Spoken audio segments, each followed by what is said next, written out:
It's called panpsychism.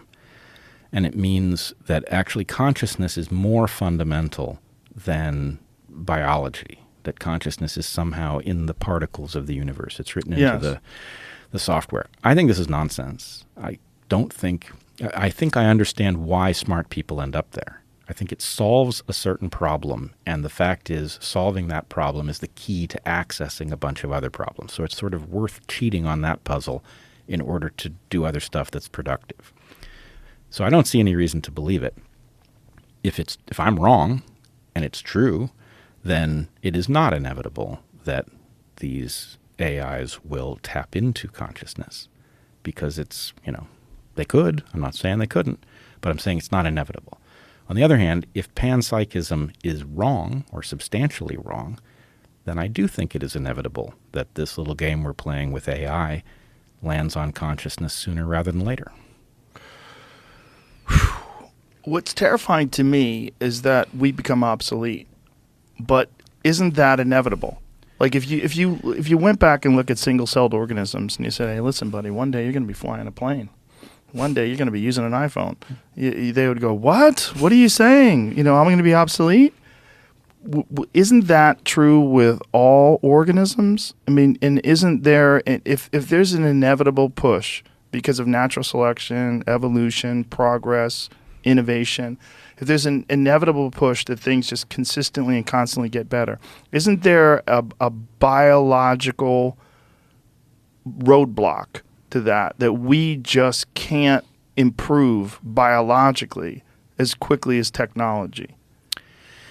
Yes and no. First, I would just point out that we are already cyborgs. Right. Right. Not only, our phone is the most obvious way that this is true, but even books, even the ability to just store information in a way that allows us to transport it across space and time without constraint, even that is technology.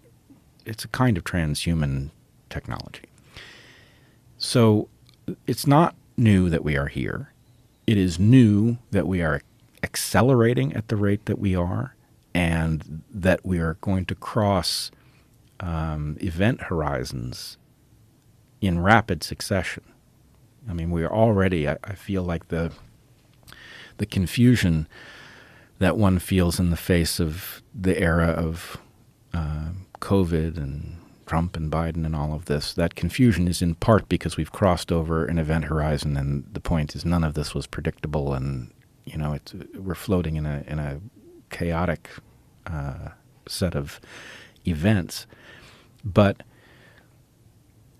look, you're a deep thinking guy who reads eclectically, talks to all kinds of people with different perspectives. And I know from many things that you've said to me and many things that I've heard you say to others on your podcast that there's a part of you that is struggling with wanting humans to be decent to each other, to find each other. And I think this is that question, right? Because what you're saying is right. We're about to be obsolete. That is certainly true for almost everybody, right? What happens when we're obsolete? Does some set of people with power decide to get rid of the obsolete ones? I think that's what's going to happen if we don't get ahead of this. On the other hand, we have another opportunity, which is we could look at this puzzle and we could say, hey, all hands on deck. We are about to have a huge problem where all of these people who have done nothing wrong are about to find themselves obsolete in a world that has no way to sustain them in an obsolete form. And we could say, this does not have to descend into a dystopian hell. We could figure out what the implications of that are, and we could take up arms against it. We could figure out how we are going to live in the next phase without our ability to deliver our labor being the key question as to whether or not we are entitled to education, entitled to have a place on the planet. And, I really, I don't even see it as a choice between those two things, because if we decide to just allow the chips to fall where they may, it's not going to be a long ride. This is going to become, even more of a disaster much more rapidly, and it's going to accelerate.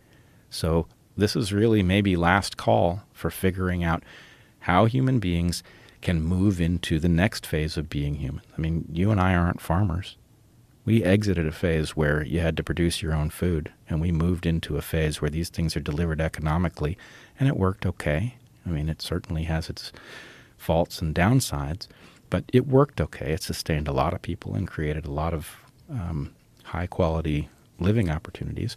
But it's time to do that again, and if we let nature do it for us, it's not going to work out well.